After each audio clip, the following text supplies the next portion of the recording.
So hi, Carrie Molina at Yellow Brick Road Studio in Gainesville, Virginia. And this is just one of those times when I am popping in because I'm about to do something and I thought, well, maybe somebody might want to check it out. So what I do is I feel like my hands are too idle when I'm watching TV with my kids or something like that. So um, I'm always using that time to cut words out or to doodle with watercolor, things like that. So this is just one of those doodles. And let me tell you in a second what I do with them. But this one is Christmas colors that I had planned on using for tags or some, Christmas projects. By the way, there's stuff everywhere. Like my workspace just keeps getting tinier and tinier and tinier, and I'm just like so embarrassed by that. But I have so much stuff going on. Let me just tell you. Let's see some other ones. There's one with a lot of flicks. Paint flicking. There's one where maybe I was in a bad mood. Oh, that's just a pattern. I was thinking more like city-like or something, but let me just, so what I do is then I know they're dry by the morning, and then when I bring them down to the studio, and then I embellish them further. And so there are as many ways to do this as there are kinds of art supplies, right?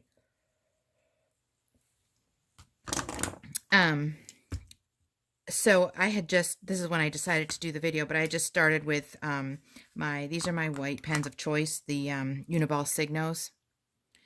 I think that's how you say it, but even though I love them, even though these are the ones I found to be my favorite, even these guys are fickle too sometimes. Finding a white pen you like see, this guy isn't even, he worked a minute ago and he's not working right now. So this is why you have a lot. And also, I probably should be storing them a different way.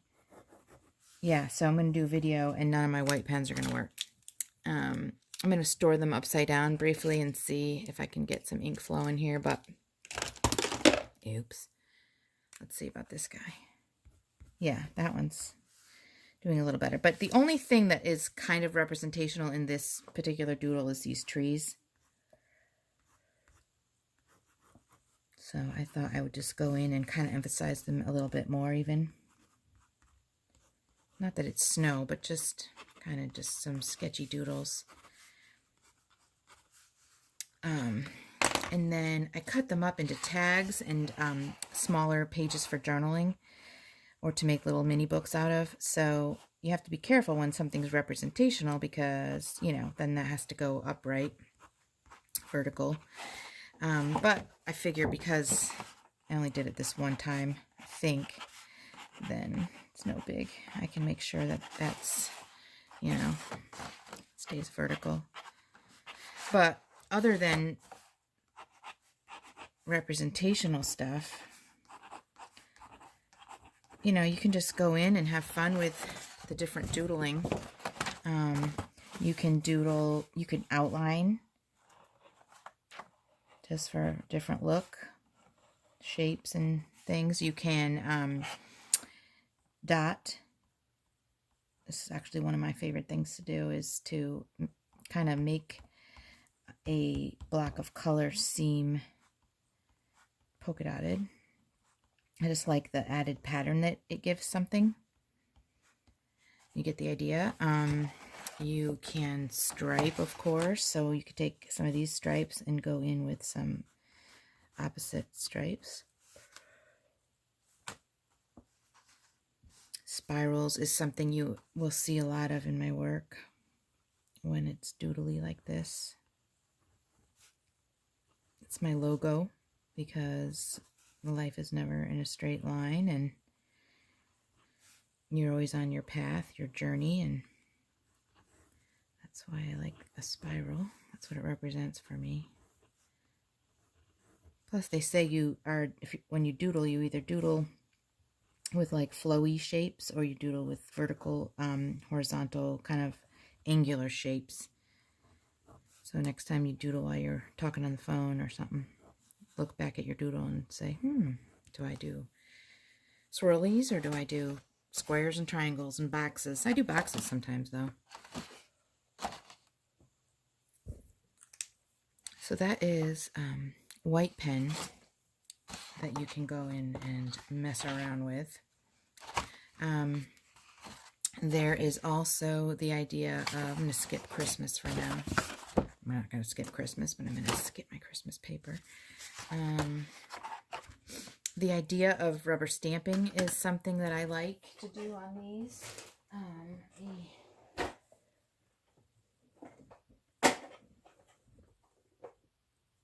It's ink. This is the ink that I use the most. But I know I have a blue one in here, so I'm going to try that since I always use black.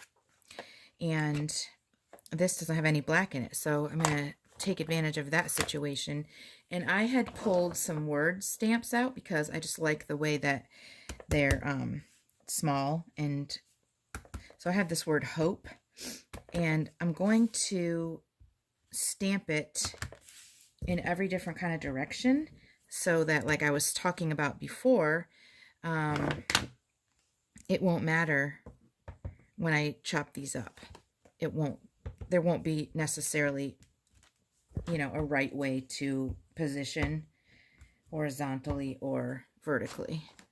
So, so one of my pet peeves is when you do a pattern with words, and some of them are verbs and some of them are nouns. That is like kind of a pet peeve of mine. So I made sure if I chose hope, well, hope can go either way. So in this case, I chose verbs. And another fun tip is I like to find stamps from different sets or from different, you know, companies. I guess those two might be from the same company, but like this is a Stampin' Up. So there's different fonts going on.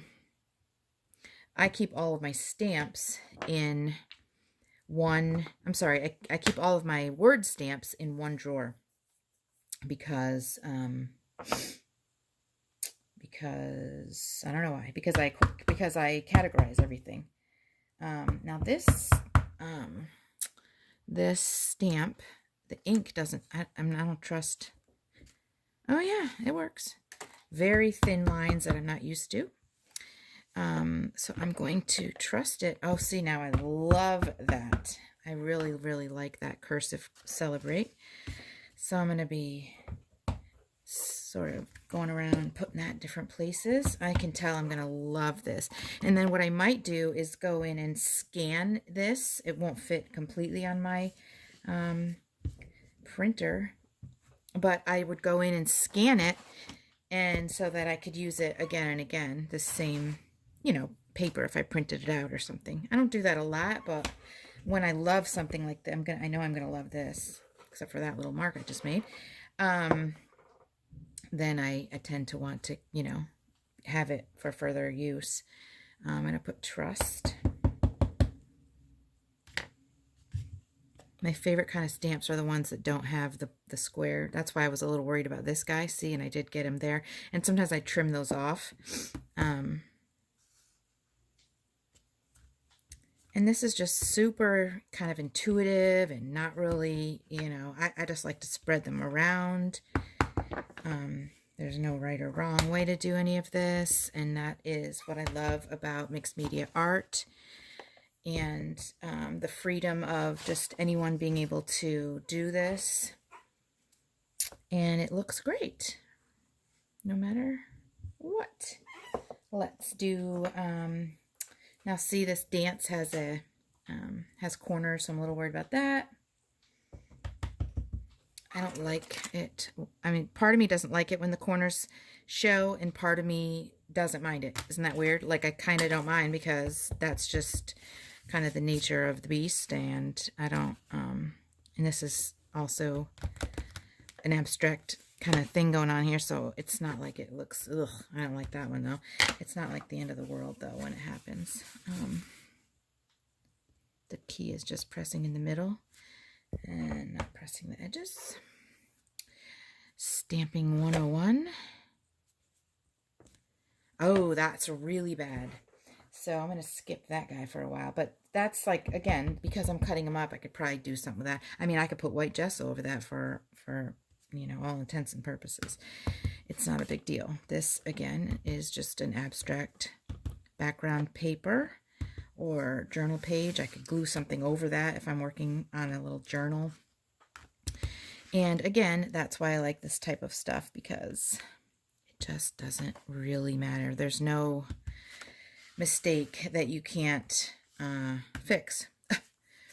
So you gotta love that, because ain't nobody got time for precision in this studio. I mean, you know, I'm messing around. You know that in general. That's not necessarily true. Sometimes you have to be exact, right? Oh, look at the little tiny word dream.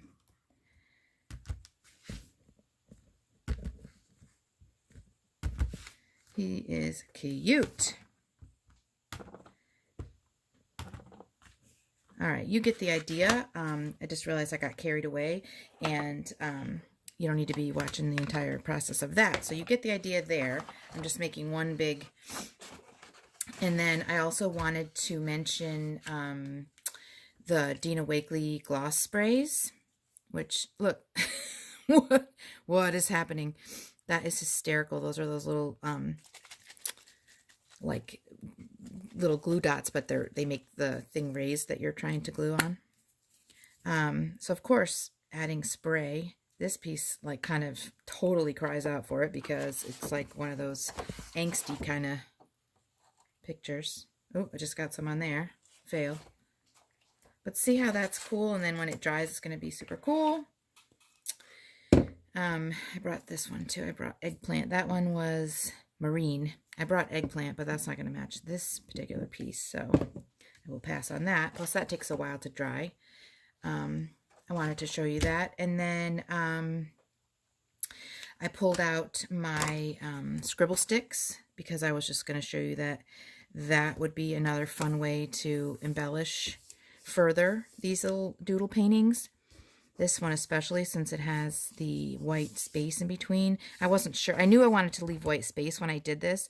I wasn't sure if I was going to do words or what I was going to do, doodling inside there. To me, it reminds me of buildings, you know, like a cityscape. But I also, last but not least, wanted to pull out Posca pens and show you. Posca pens, you know, these need to be shaken, not stirred. I don't even like James Bond movies, but I couldn't help it. All right, so I always do have like a little scrap over here just in case. Well, white's not going to show very well, but yeah. So if you get, you know, going with your Posca pens, it is really cool. Let's do some of those dots we mentioned before. You know how I love to polka dot stuff. I do. Polka dots up here in my work a lot. I have to admit. Don't know what it is. Not trying to figure it out. But I love me some polka dotties. But look, I mean, just bringing that white back to the front is starting to just layer, you know. And you can always do, I could always do windows, you know, or just the idea of windows there. Like I had said, these remind me of buildings. I could do some vertical lines. And just the idea of, you know, the pens, the Posca pens on top. And this is so colorful that I can just go in with all different colors. And like I said, it just really creates a layering effect, because you're bringing the colors that you started with back to the front, back to the forefront. And so it's kind of cool. So here's some skinny Poscas. It's a skinny yellow. How fun is that? See?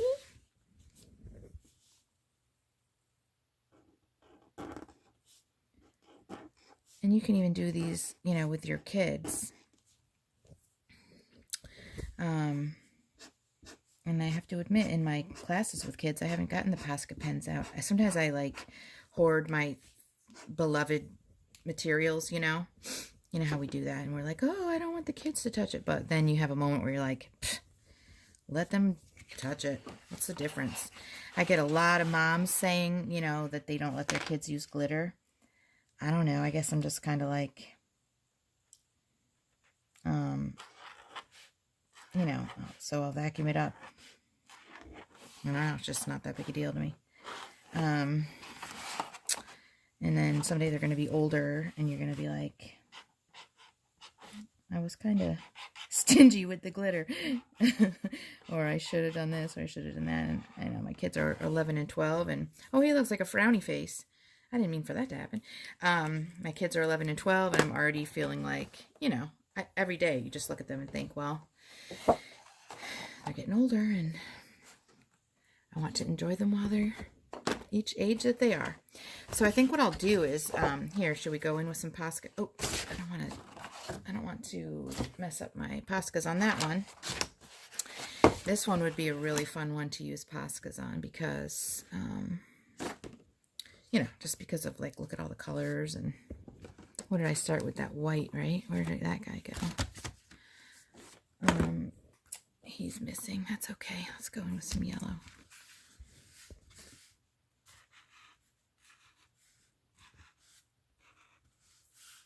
Ooh, that looks like mountains.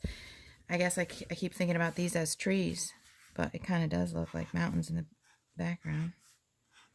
Abstractly, if you can think in that super abstract way, it just does kind of look, you know, your mind can say it looks like an abstract landscape in some kind of way. That wasn't the plan, except for I was doodling trees. So anyway, I will cut these up and show you what I do with them another time. You know, 4x6 is my go-to size, and they do sell, like Master's Touch does sell the sheets, watercolor sheets, but I just love the idea of having one big sheet and then chopping it up and seeing like what kind of, you know, what you get when you didn't really mean for those shapes to appear once they're all cut up. So thanks for hanging, and I will do another video for you as the project comes together. Bye!